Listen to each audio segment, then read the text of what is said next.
ఓం సత్యం home. ఓం శక్తి కాదండి, ఓం శాంతి కూడా కాదు ఇది. No never. అంటే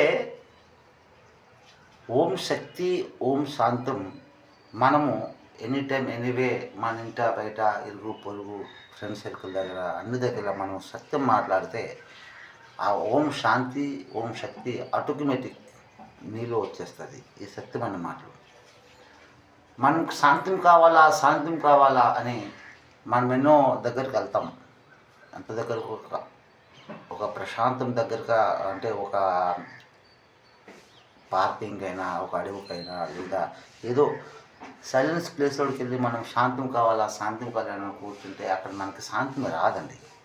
ఎందుకంటే మనం ఎనీ టైం మనం అబద్ధాలు ఆడుతున్నాము. ఆ అబద్ధమే నీ మైండ్లో తిరుగుతుంటుంది.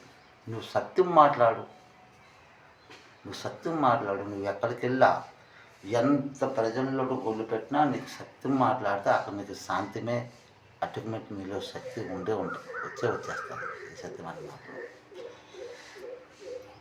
ఈ సత్యంలో నువ్వు నేను మనం అందరం కూడా ఉన్నాం, లేదని కాదు. సంఘర్షం, సంవాదం, అంతరంగ మాటలు నువ్వు నేను మనం అందరం కలిస్తే అది సంఘర్షం, సంవాదం, అంతరంగ మాటలు అవుతాయి. కలగకపోతే అది సంఘర్షం, సంవాదం, అంతరంగ మాటలు కావు. No never. ఇప్పుడు ప్రస్తుత పరిస్థితుల్లో మన హిందుస్థాన్ రాజకీయ నాయకులు, అంటే అగ్ర రాజకీయ నాయకులు, ఈ 9 అంకెల అంకితమ్మ డబ్బుల కోసమని, మరి డబ్బుల కోసమే కదండి సంఘర్షం చేస్తున్నారు, సంవాదం ఆడుతున్నారు. అంతరంగంలో మాటలు మొత్తం ఎవరు ఆడరు.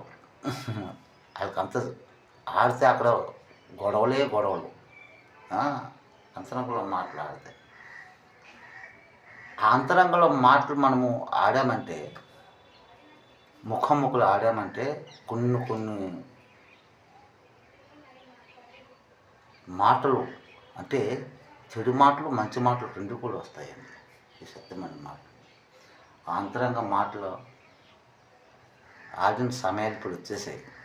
ఎస్, ఇంకా కలియుగం లేదు, ఇంకా ఓం సత్యయుగంలోనే మనం ఉన్నాము. ఇప్పుడు సంఘర్షణ చేస్తాము, సంవాదం ఆడతాం, అంతరంగం మాట్లాడతాం. సంఘర్షం, సంవాదం, అంతరంగ మాటలు, ఈ మూడే బ్రహ్మం, విష్ణు, శంకరుడు రూపదర్శనం దాంట్లో కనిపిస్తుంది. మనం ఎనీ టైం ఎనీవే సంఘర్షం, సంవాదం, అంతరంగ మాటలు మనము ఆడుకుంటూ మనము ముందుకు సాగాలి. అప్పుడే మన జీవితం.